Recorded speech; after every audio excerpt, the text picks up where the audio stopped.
Notre ambition est de permettre rapidement qu'il soit établi une liaison aérienne entre le Brésil et Cotonou, notamment entre Salvador et Cotonou. Et notre plan, c'est de mettre en place un fonds de subvention de cette ligne qui va s'ouvrir. J'ai demandé à l'État central de mettre avec le Bénin un peu de contribution. Je vais vous demander aussi que nous allons mettre ensemble, vous allez mettre, monsieur le gouverneur, vous aussi un peu de ressources là-dedans.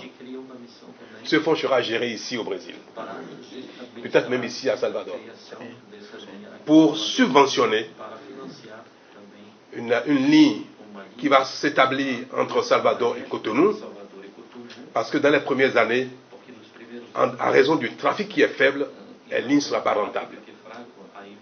Donc les billets vont être trop chers. Et si les billets sont trop chers, il n'y aura pas d'intérêt pour les Béninois ou les Brésiliens de se visiter. Donc pendant environ 2 ans, ce fonds commun va subventionner les billets, de sorte qu'un Brésilien qui veut aller à Cotonou, ça lui coûte moins de $500, c'est-à-dire moins de 2500 reais. Une telle dynamique va fouetter l'engouement des uns et des autres à se découvrir et à faire le voyage. Des études que nous avons déjà menées au préalable nous montrent qu'au bout de 2 ans,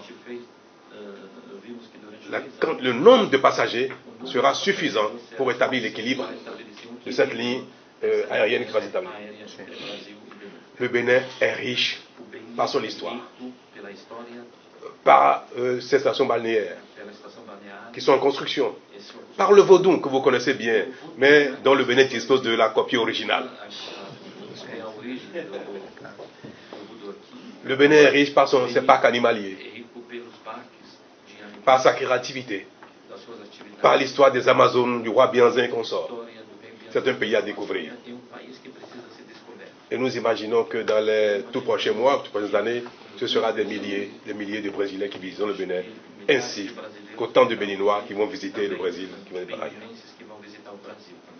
Ce sera une action prioritaire que nous allons mettre en place, en principe, avant le 1er janvier 2025. Et à cela, je voudrais votre appui personnel. Parce que ce sera une façon de servir nos peuples pour mieux se découvrir. De sorte que des douleurs du passé naissent pour le temps actuel et le temps à venir un co-développement. Nous n'allons pas passer le temps à dénoncer l'esclavage, passer le temps à pleurer des douleurs du passé, passer le temps à parler du colonialisme. Nous pouvons dire ces horreurs du passé ont donné des choses en ces temps modernes dont nous pouvons profiter. La diversité du Brésil, c'est une richesse extraordinaire pour le Brésil, qui est une richesse extraordinaire pour le Bénin, parce que le Bénin c'est un peu le Brésil, et le Brésil c'est un peu le Bénin. C'est ça, je vais finir avec cet état d'esprit que le Bénin veut promouvoir désormais.